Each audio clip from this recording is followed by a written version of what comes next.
तो जी आज हम नॉवल की एपिसोड पढ़ेंगे 52 नफरत से बड़ी इश्क की इंतहा बाय मतीहा शाह।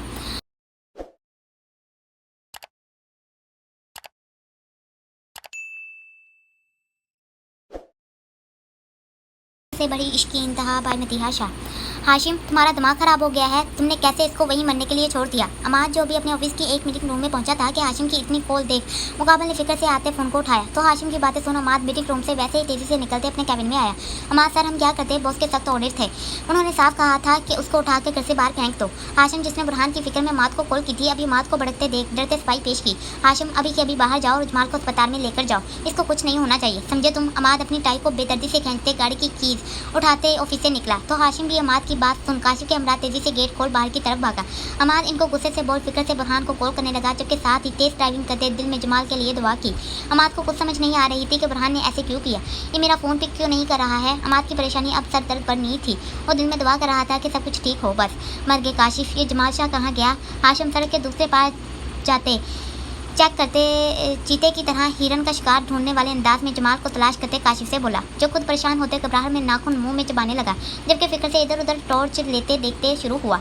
हाशिम, लगता है काम खराब हो गया, अब क्या करना है? काशिफ पूरी तरह घबराते कोई जुबान से पूछते हाशिम के करीब आया। मुझे समझ नहीं आ रही है, अचानक से जमाल शाह कहाँ चला गया? जितना बॉस ने मारा था वो खुद तो चलकर अस्पताल जाने से रहा। जरूर कोई इसको यहाँ से लेकर गया है, लेकिन सोचने वाली बात यह है कौन? हाशिम पुरसोच अंदाज में गोया, मुझे तो ये फिक्र हो रही है कोई दुश्मन ना हो बॉस का। अगर ऐसा हुआ तो कुछ भी बुरा हो सकता है। मेरे ख्याल में हमें अमाद सर से बात करनी चाहिए। काशिफ ने बोलते साथ ही तेजी से अमाद को एक बार फिर फोन मिलाया। अमाद जो मुसलसल बुरहान को फ़ोन कर रहा था कि गाड़ी घर के बाहर रोकते मुकाबल अभी गाड़ी से निकला ही था कि काशिफ की कॉल देख तेजी से फ़ोन उठाया। क्या हुआ? लेके जमाल को अस्पताल? क्या कहा डॉक्टर ने? अमाद जो लंबे लंबे डग बढ़ते घर में दाखिल हो चुका था तेजी से फिक्र से पूछा, सर जिस जगह जमाल को फेंका था वो वहाँ हमें नहीं मिला, पता नहीं कौन इसको ले गया। काशिफ अमाद के इतने सवाल सुन डरते धीरे से बोला, क्या बकवास कर रहे हो? अमाद जो घर में पहुँच चुका था एकदम चीखा तो अमाद जो किचन में थी डरते सामने से खड़ी अमाद को देखा, जबकि वो हाथ धोती बाहर आई। ऐसे कैसे कोई उसको उठाकर ले गया? पता करो जैसे मर्जी, लेकिन पता करो कहाँ गया वो। कुछ अंदाज़ा है तुम लोगों को? अगर किसी ने जमाल शाह को मार दिया तो क्या होगा? अगर ये बात बाहर आ गई कि बुरहान की जमात से लड़ाई हुई थी तो सब कुछ खत्म हो जाएगा बुरहान का। अमाद पूरी तरह तैश में आते धाड़ा तो उन्मान जो डरते बाहर आई थी अमाद की बात सुन परेशानी से हाथ अपने मुंह पर रख गए। कितने सालों से तुम लोग बुरहान के साथ काम करते रहे हो, फिर भी उसके गुस्से से वाकिफ होते हुए भी ऐसी गलती की। कितनी बार कहा था कि जैसे मर्जी बुरहान बोले करो, लेकिन जैसे जब कोई ऐसी बात होती है तो उसकी बात सुनकर खुद से वो काम किया करो जो उसके हक में बेहतर हो। लेकिन नहीं, बुरहान ठीक कहता है, तुम लोग अभी भी किसी काम के ठीक से काबिल नहीं हुए। अमाद अच्छे से काशिफ और हाशिम की क्लास लगाते फ़ोन बंद कर गया, जबकि गुस्से से फ़ोन सोफे पर फेंकते मुकाबल खुद भी सोफे पर गिरने वाले अंदाज में बैठा। जबकि माँ ने उसको इतना परेशान देख पानी का गिलास लेते करीब आई आए जो जानमाज पर बैठी अभी दुआ मांग रही थी। रूम का अचानक से दरवाज़ा खोलने पर वो तेजी से पीछे की तरफ मुड़ी तो बुरहान को रूम में दाखिल होते देख जल्दी से दुआ खत्म करने लगी, जबकि बेदर्दी से अपने आंसू साफ किए बुरहान जो लंबे लंबे ढक बढ़ते वार्डरोब की तरफ गया था वो अपने गुस्से को खत्म करने के लिए सब कपड़ों को निकाल बाहर फेंकना शुरू हुआ, जैसे उसको कुछ मिल ना रहा हो। आज दुआ खत्म करते जल्दी से जानमाज से उठी, एक नजर बुरहान को देख वो बालकनी की तरफ गई। जैसे ही रूम में देखा कोई नहीं था, आय तो मजीद परेशान हुई। क्या किया तुमने उसके साथ? तुम ऐसे कैसे कर सकते हो? कोई किसी को इतनी बेदर्दी से कैसे मार सकता है? मैं मार सकता हूँ। जब बात मेरी ज़िंदगी की होगी तब मैं ऐसे ही मारूंगा। जो भी कोई मेरे घर की तरफ नज़र उठाएगा उसका यही हाल होगा। बुरहान जो पहले से ही आग बबूला बना हुआ था, गुस्से से टॉवल जो अभी मुकाबले ने निकाला था गुस्से से टेबल पर फेंकते आयत की तरफ देखा। आयत उसके चेहरे पर लगे खून को देख घबराई थी। पल में बुरहान से खौफ आया था। ऐसा भी क्या हो गया था जो ऐसे तुमने उसको मारा? इतना भी ख्याल नहीं किया कि वो मेहमान बनकर आया था? मेहमान माई फुट, कोई वो मेहमान नहीं था, सिर्फ बर्बादी था वो। बुरहान ने गुस्से से टेबल में पाँव मारते चबाते ये अल्फाज अदा किए, जैसे भी हो बुरहान, आज तुमने बिल्कुल भी ठीक नहीं किया। अभी कहाँ है वो? आयत ने एक बार फिर फिक्र से पूछा तो बुरहान जो पहले ही चंगारियों पर था बदन में जैसे आग मजीद बढ़ी। तुम्हें उसकी फिक्र करने की ज़रूरत नहीं, क्योंकि मैंने इसको अपने घर से बाहर फेंक दिया है। वो इसी लायक था। बुरहान खुद पर जब्त करते दो टोक अल्फाज में बोलते वॉशरूम की तरफ बढ़ा। तुम कितने गिरे हुए इंसान हो, शर्म नहीं आती? ऐसे एक इंसान को इतना मारने के बाद बाहर फेंक दिया। तुम्हारे अंदर इंसानियत नाम की भी कोई चीज़ है या वो भी ख़त्म हो चुकी है? आयत बुरहान के रास्ते में खड़े होते उसको मजीद तपा गई। ये देखे बिना आगे उसको ही मसला हो सकता है। आयत ने भीगी पलकों से बुरहान के लाल पड़ते चेहरे को देखा। कितना दर्द लगा था बुरहान के चेहरे पर। एक पल के लिए आयत का दिल उसको देख जोर से धड़का था। माथे से खून बहता पूरे चेहरे को लाल रंग में रंगे उसकी साफ कमीज को भी लाल कर चुका था, लेकिन अभी भी वो माथे पर लात दात गुस्सा लिए आयत को हैरान कर गया। क्या बेनियाज गुस्सा था। नहीं है मुझ में इंसानियत, नहीं रखता मैं ऐसा जज्बा कि कोई मेरे घर में इजाज़त के बगैर दाखिल होते मुझे ही नीचा दिखाने की कोशिश करे। बुरहान शाह ऐसा ही है, किसी को पसंद आऊँ या ना आऊँ मुझे कोई फ़र्क नहीं पड़ता, लेकिन तुम्हें उसकी इतनी फिक्र क्यों हो रही है। वो दूर रहो आयत, इन सब से दूर रहो, मत मुझसे अभी बात करो, मत करो। बुरहान का खून मुसलसल खोल रहा था। आयत का जमाल को लेकर ऐसे बुरहान से उलझना बुरहान को मज़ीद दर्द दे रहा था। मुझे उसकी फ़िक्र है क्योंकि वो कोई गैर नहीं, तुम्हारा कज़न था, हमारे ख़ानदान से वास्ता है उसका। ये बात अगर किसी को पता चली घर पर तो जानते हो क्या होगा। कोई वो मेरा कज़न नहीं है, सिर्फ ख़ानदान का है, सिर्फ। और वैसे भी मैं ऐसे इतने गिरे हुए इंसानों से कोई वास्ता नहीं रखता। वो कोई दूध का धुला हुआ इंसान नहीं था, एक नंबर का गिरा हुआ बदमाश था। तुम उसको नहीं जानती, मैं जानता हूँ। लंदन में भी वो ऐसा ही गिरा हुआ इंसान था। इसको किसी की इज्जत करना नहीं आती, सवाए लोगों को बर्बाद कर सकता है वो। बुरहान जबाज पाक को गुस्से को विड्रॉ करने के लिए हाथों की मुट्ठियां बनाए धारा था। आयत इतनी ऊंची आवाज़ सुन डरी थी, लेकिन फिर भी बोलने से बात नहीं आई। तुम कौन होते हो उसको जज करने वाले। वो जैसा भी इंसान रहा हो, ये उसका मसला है, तुम्हारा नहीं। और मुझे ऐसे क्यों बता रहे हो जैसे मुझे इल्म नहीं। मैं जानती हूँ अगर वो दूध का धुला हुआ नहीं तो तुम कौन सा कोई पाक साफ इंसान हो। तुम भी तो बिल्कुल उसकी तरह ही हो। बताओ क्या जो शौक उसके हैं वो तुम्हारे नहीं। आयत जमाल से सीधी अभी बुरहान पर बरसी। कहना क्या चाहती हो। बुरहान जो गुस्सा दबा रहा था ऐसे ही खून से भरे हुए हाथ से आयत की गालों को दबोच गया, जबकि उसको वैसे ही पकड़े मुकाबले 6 से 8 कदम लेते उसको पीछे दीवार से लगाया। आयत जो दर्द में थी मुसलसल बुरहान का हाथ अपने चेहरे से हटाने की कोशिश की, लेकिन वो एक भी बार चट्टान का हाथ पीछे ना कर सकी। दर्द की शिद्दत इतनी थी कि आंखें खुद ब खुद भीग गई, जबकि आंखों के किनारों से आंसू निकलते बुरहान के खून वाले हाथ में रंगते ऐसे जज़ब हुए जैसे उसका अक्स हो। तुम जानती क्या हो उसके बारे में जो ऐसे एक नामहरम के लिए मुझसे उलझ रही हो। क्यों तुम्हें इतना दुख हो रहा है। बुरहान गुस्से से बोलते अपनी गिरफ्त पर मज़ीद सख्ती बढ़ा गया, जिससे आयत का दर्द से बुरा हाल हुआ। वो दर्द की शिद्दत को बर्दाश्त करने के लिए मुकाबले की खून से रंगी शर्ट को अपने हाथों में दबोच गई, मगर सितमगर को एक पल के लिए भी तरस ना आया था। काली स्याह आंखें पूरी तरह भीगी चुकी थी, लेकिन अभी किसी को फ़र्क नहीं पड़ा था। तुम्हें उसमें और मुझ में कोई फ़र्क नज़र नहीं आता। बुरहान का दिमाग पूरी तरह घूम चुका था। वो जितना बुरा नहीं चाहता था वो इतना ही बुरा कर रहा था। ठीक है, तुम्हें जो मेरे बारे में सोचना है सोचो, लेकिन फिर कभी उस शख्स से बात करने की कोशिश ना करना, नहीं तो मुझसे बुरा कोई नहीं होगा। बुरहान की नीली आंखें जिनमें हद से ज़्यादा गुस्सा भरा हुआ था आयत की काली स्याह आंखों को देख जैसे बेचैन हुई, तो गुस्से से गरजते उसको पल में छोड़ दूसरी तरफ जाने के लिए बढ़ा। जैसे ही बुरहान ने आयत के जबड़े को छोड़ा तो वो दर्द से कराई, लेकिन लंबे लंबे सांस लेते तेजी से बुरहान की तरफ लपकी। वो आज जैसे हर चीज़ खत्म करना चाहती थी। क्या कहा तुमने। मैं एक नामहरम की हमायत कर रही हूँ। आयत को बुरहान की सब बातें जैसे अंदर तक चुभी थी। और बुरहान को वार्डरोब से कपड़े निकालते देख कंधे से पकड़ते अपने सामने करते गिरेबान से जकड़ गई। बुरहान ने गुस्से से भरे अंदाज में उसको घूरा था, जबकि उसके हाथों को अपने गिरेबान पर देख मुकाबल का मीटर जैसे फिर से घूमना शुरू हुआ था। तुम मुझ पर शक करते हो या अपनी कोई लड़ाई का बदला ऐसे पूरा कर रहे हो। पहले तो मुझे सिर्फ तुमसे नफरत थी, लेकिन अब मुझे तुमसे घिन आ रही है कि ऊपर वाले ने तुम्हें मेरी ज़िंदगी का हिस्सा लिख दिया, एक ऐसा हिस्सा जिसके साथ ताउम्र तक जलना होगा। नफरत है मुझे तुमसे बुरहान शाह, नफरत। तुम मेरी नज़रों में गिर गए। तुम्हें पता है तुम्हारा मसला क्या है। आयत बहते आंसू से बोलते बुरहान को वैसे ही शर्ट से पकड़े झटका देते खुद के करीब किया। तुम्हें बर्दाश्त सब्र तहम्मुल नहीं है। तुम चाहते हो कि सब तुम्हें अहमियत दें, बस तुम्हारे सामने सर झुकाएं। पहले तुमने कहा मैं सरहान से दूर रहूं। तुम्हारी वजह से जब से यहाँ आई हूँ मैंने कभी भी सरहान से बात नहीं की, सिर्फ तुम्हारी वजह से मैं चाह कर भी यूनी नहीं जा पा रही। तुम्हारी वजह से ज़िंदगी में पहली बार मैंने अपने सब दोस्तों से झूठ बोला, जबकि हर चीज़ की वजह तुम हो। आयत की काली स्याह आंखों से 2 मोती टूट गालों पर बिखरे थे, जबकि मुकाबल ने गौर से देखा था, जबकि आयत ने झटके से बुरहान को छोड़ा था, जिससे वो आयत से दूर हुआ था। तुम्हारे लिए कोई जान भी दे देना तो भी मुझे नहीं लगता तुम्हें कभी उसकी कदर होगी। एक रिश्ता निभाने के लिए बहुत कुछ कुर्बान करना पड़ता है। मिस्टर बुरहान शाह, तुम बताओ तुमने हमारे रिश्ते के लिए क्या किया। आयत की बातों में बहुत दर्द था, जो बुरहान शायद महसूस ज़रूर करता अगर वो ठंडे दिमाग से सब सुनता। वो क्या कहना चाहती थी शायद वो समझता, अभी वो समझने की हालत में ना था, और आयत ने ये वक्त दीन गलत चुना था।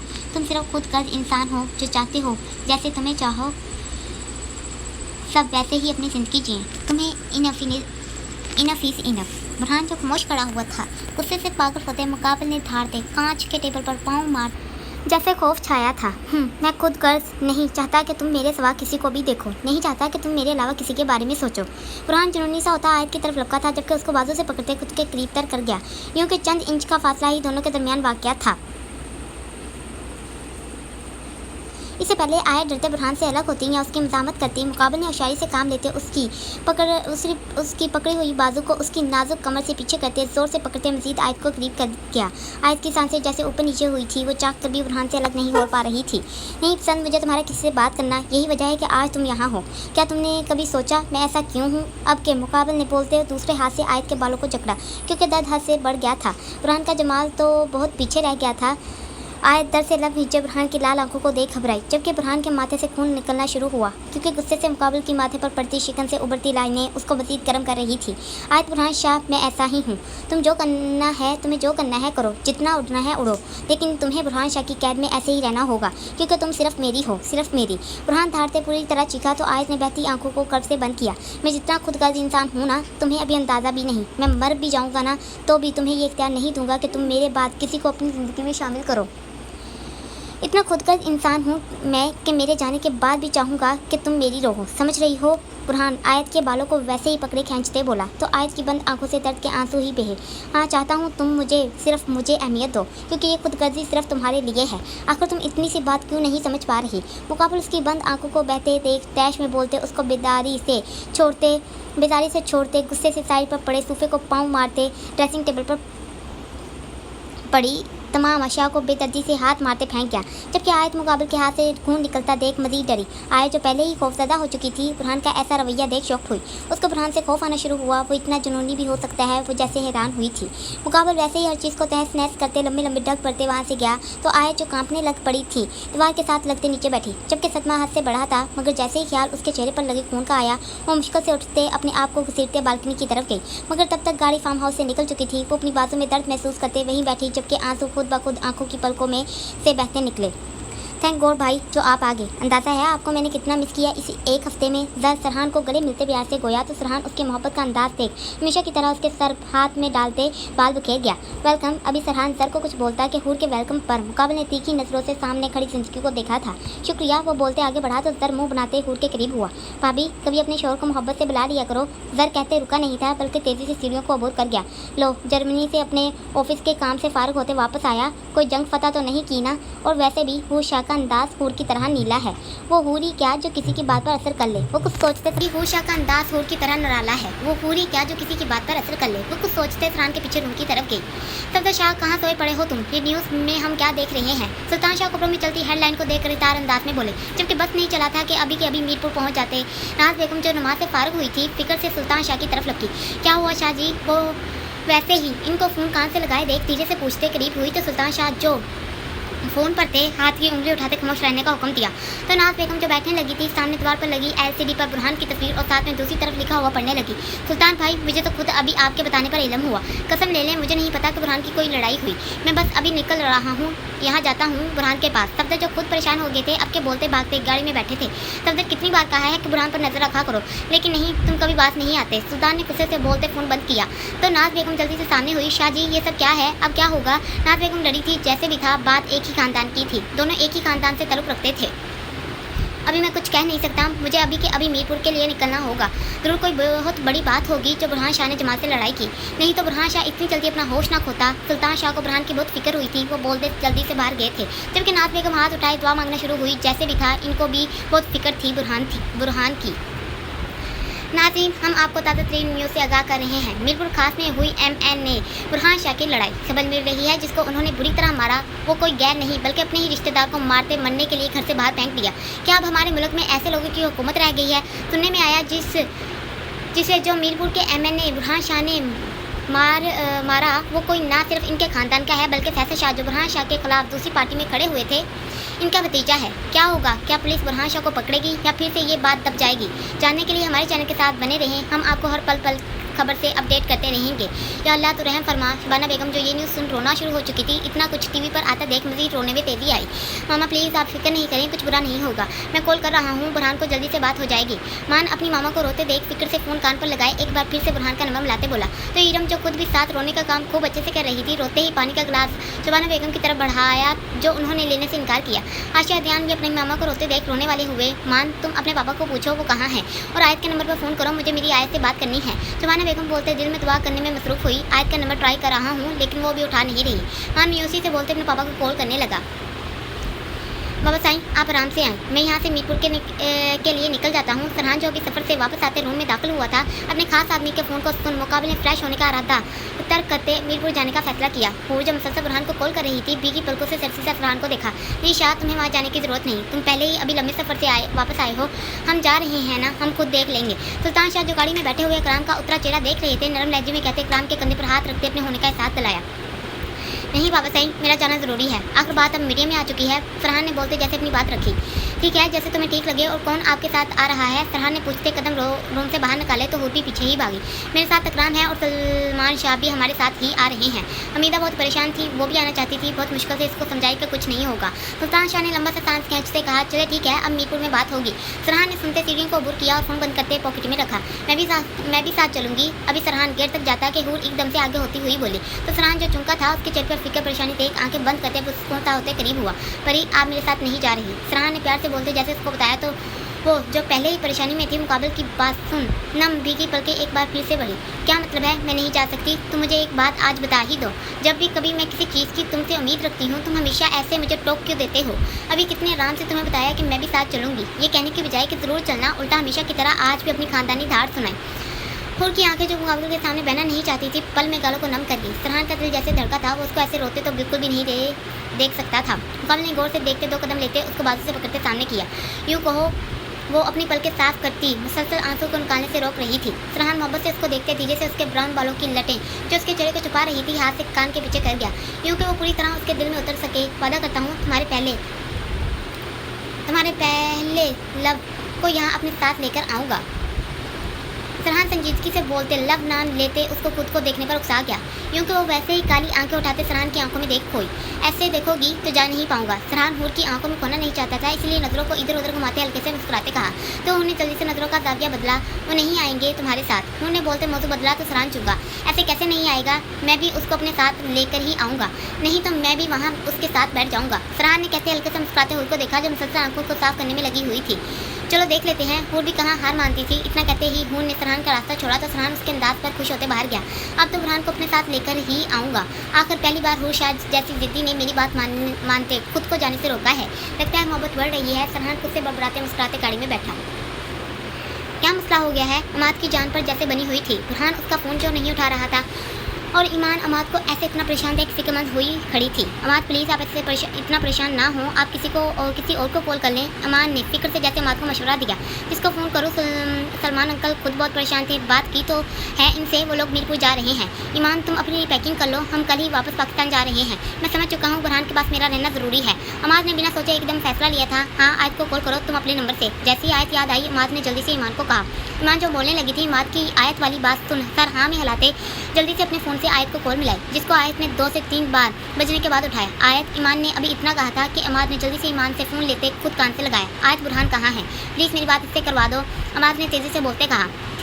आयत तुम सुन रही हो? प्लीज़ मेरी बात बुरहान से करवा दो। अमाद फ़ोन के दूसरे पार खामोशी देख एक बार फिर ऊंची आवाज़ में गोया, वो घर पर नहीं है। आयत ने इनकार बरते धीरे से कहा जो अमाद भी मुश्किल से सुन सका था। आयत जो अभी भी वहीं बैठी हुई थी जहाँ बुरहान इसको छोड़ कर गया था कि मुसलसल फ़ोन की आवाज़ सुन गुस्से से उठते टेबल तक आई तो ईमान का फ़ोन देख खुद को नॉर्मल करते आंसू साफ करते फ़ोन उठाते वापस से उसी जगह पर विराजमान हुई। आयत क्या हुआ था? अमाद उसकी नम आवाज़ सुन समझ चुका था कि ज़रूर आयत और बुरहान में भी कुछ हुआ होगा। मुझे कुछ नहीं पता, आयत ने भीगी आंखें बंद करते कब से कहा, जबकि दिल एक बार फिर भरा।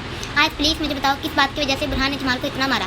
अमाद अपना सर पकड़ चुका था, वो कितना लाचार हुआ पड़ा था कि आज पहली बार वो बुरहान के बारे में वो दूसरों से पूछ रहा था, जबकि पहले अगर कभी बुरहान को कोई मसला होता तो सब लोग अमाद को कॉल करते कि ज़रूर इसको पता होगा।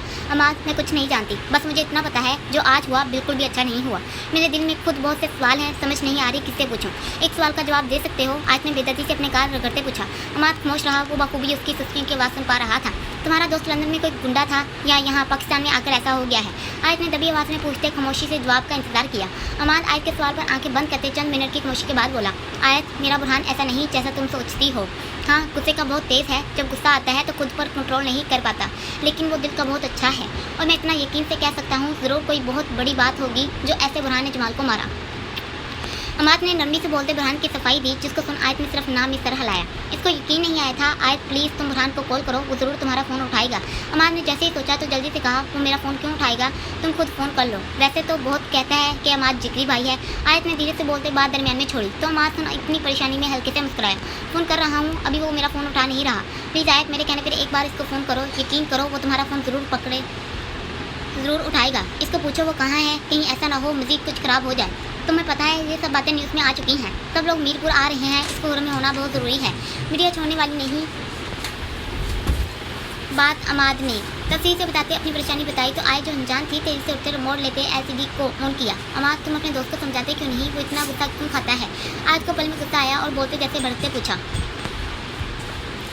तुम खुद का इंसान हो, तुम में उसमें कोई फ़र्क नहीं है। बुरहान को ये अल्फाज हद से ज़्यादा तकलीफ दे रहे थे। बुरहान जैसे ही आज को बोलते निकला वो बिना रुके तेज़ी से चलते गाड़ी में बैठा और सब गार्ड को खुद के पीछे आने से बात किया। वो खुद ड्राइविंग करते फार्म हाउस से निकला तो खादम जो खास मुलाजिम रखा गया था तेज़ी से दूसरी गाड़ी की तरफ भागा, जबकि हाशिम और काशिफ भी बुरहान के पीछे ही निकले। बुरहान जो चाहकर भी आयत की बातें भूल नहीं पा रहा था, बार बार ड्राइविंग करते मुसलसल गुस्से से अपने खून वाले हाथ को सामने स्टीयरिंग पर मारा आना शुरू हुआ। वो तेज रफ्तारी से ड्राइविंग करते कराची में आते ही सीधा क्लब में दाखिल हुआ। वहाँ बिना देखे जलते दिल पर शराब की बोतल को लेते बुरहान ने अंधाधुंध अपने अंदर उतारी थी, जबकि आयत की बातें जलन की तरह दिल पर काम कर रही थी। नीली आंखें गुस्से से लाश सुख मंजर पेश कर रही थी।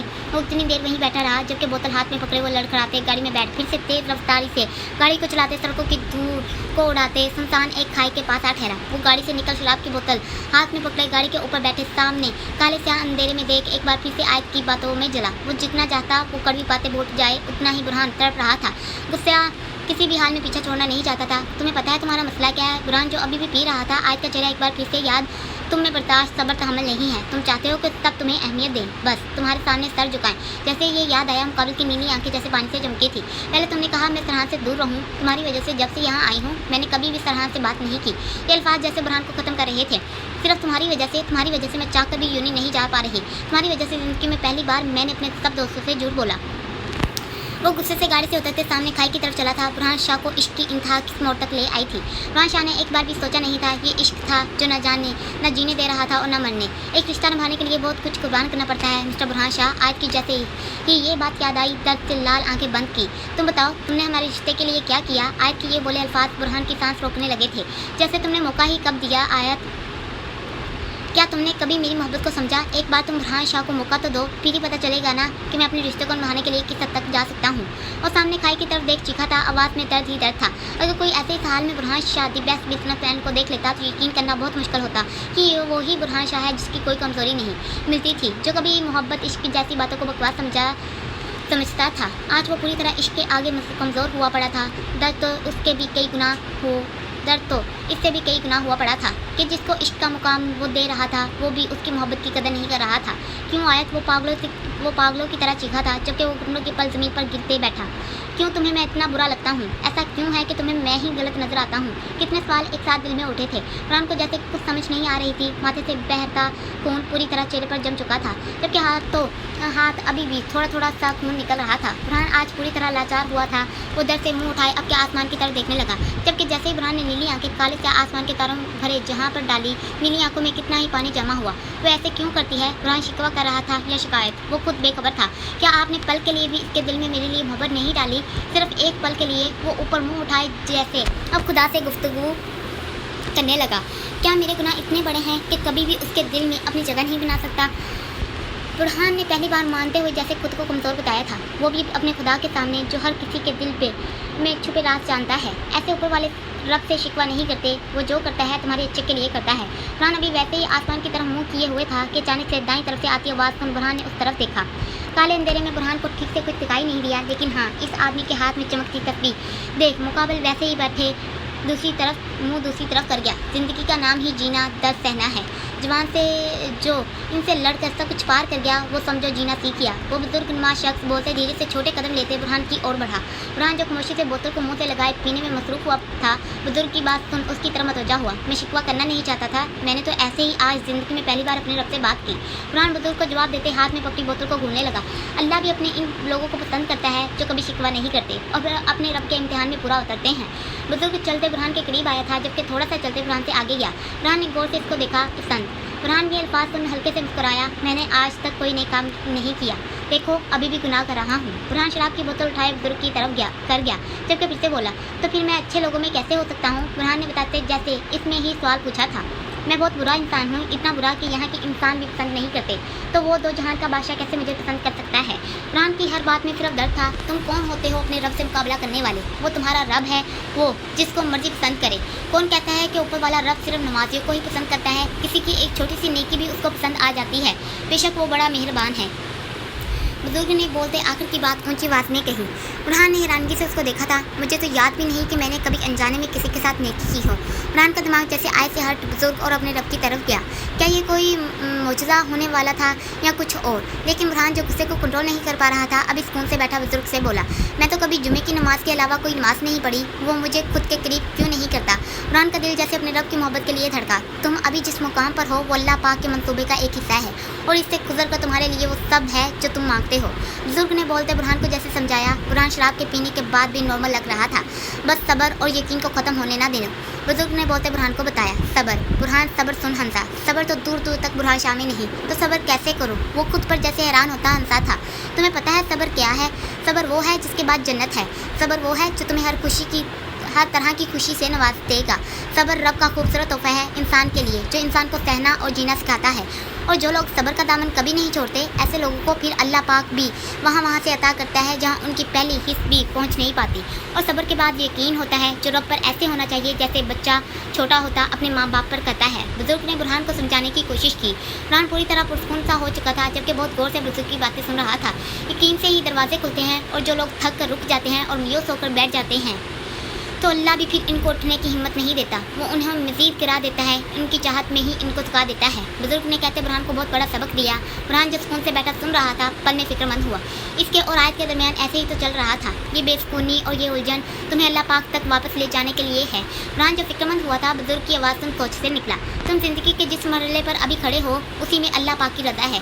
जब तुम यकीन का दावा करने लगते हो, तब वो तुम्हारा यकीन आजमाता है उन चीज़ों के ज़रिए जिनके बगैर रहने का तुम तसव्वुर भी नहीं कर सकते। वो उन चीज़ों को तुमसे छीनता नहीं है, बस अपने पास संभाल लेता है उस वक्त के लिए जब तुम उसे मनाने आओ और वो तुम्हारी झोली में उन्हें वापस रख दे। वो तो तुम्हें देने के बहाने ढूंढता है, फिर तुम इससे मांगते हुए क्यों थक गए हो? बुजुर्ग ने आराम से बताते बात छोड़ी। अपने रब को राज़ी करो, वो राज़ी तो दुनिया खुद ब खुद तुम्हारी कदर करेगी।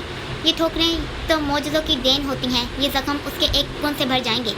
इसने तुम्हें नसीब के झमेले में इसलिए डाल रखा है ताकि तुम जान सको कि दुआएं इसने बेवजह नहीं बनाई। तुम उसे खुश करके तो देखो, जो तुम्हें खुश करने में लगा रहता है। तुम उसके सामने सर झुका कर तो देखो, वो सारे मौजज़े तुम्हारे कदमों में ले आएगा। और ऐसा तो कुछ भी नहीं जो उसके खून के बाद भी ना हो सके। कोशिश तो करो एक बार अपने रब से रोते मांगने की, देखना वो बिना देर किए तुम्हें तुम्हारी सबसे बड़ी खुशी से नवाजता। जो एक बार अपने रब की तरफ चलना शुरू कर दे, वो अपने बंदे को उसकी हर खुशी बिना मांगे ही अता कर देता है। बुजुर्ग ने मुस्कुराते कहते आंखें बंद की, तो बुरहान ने नीली आंखें झपकाए बुजुर्ग की तरफ देखा। तो मैं अपने रब की तरफ किसके सहारे जा सकता हूँ? क्या तुम मुझे बताओगे तरीका? बुरहान बच्चों की तरह सुर्ख आंखों में पानी की बूंदें जैसे चमकते मोतियों को भरे गोया। हर इंसान की ज़िंदगी में कुछ लोग ऐसे होते हैं जो इनको अपने रब की तरफ मोड़ ले जाते हैं। हमारी ज़िंदगी में भी ऐसे लोग हैं जो इस इंतज़ार में हैं कि तुम कब इनको मौका दो। मुझे कैसे पता चलेगा कि वो कौन लोग हैं जो मेरे खुदा के करीब कर देंगे? बुजुर्ग जो भी आगे बोलने लगा था कि बुरहान बात के दरमियान में बोला, अपने दिल से पूछो। बुजुर्ग बुरहान के सवाल पर हल्के से मुस्कुराया। तुम्हारे दिल में जिसका सबसे ऊपर मुकाम है, वही तुम्हारा सबसे बड़ा रास्ता है खुदा तक जाने का। अब तुम अपने दिल में सोचो कि वो कौन है जो तुम्हें बहुत अजीज़ है। अगर समझ ना आए तो खुदा का इशारा तुम्हें मिल जाएगा। बुजुर्ग धीमे लहजे में बोलते बुरहान के सर पर हाथ फेरते करीब से गुजरते गया, तो बुरहान उसके हाथ का लम्स अपने सर पर महसूस करते जैसे सुकून में उतरा। तभी फ़ोन बजा था। मुकाबल जो आंखें बंद करते लम्स महसूस कर रहा था, अचानक से आंखें खोली थी। आयत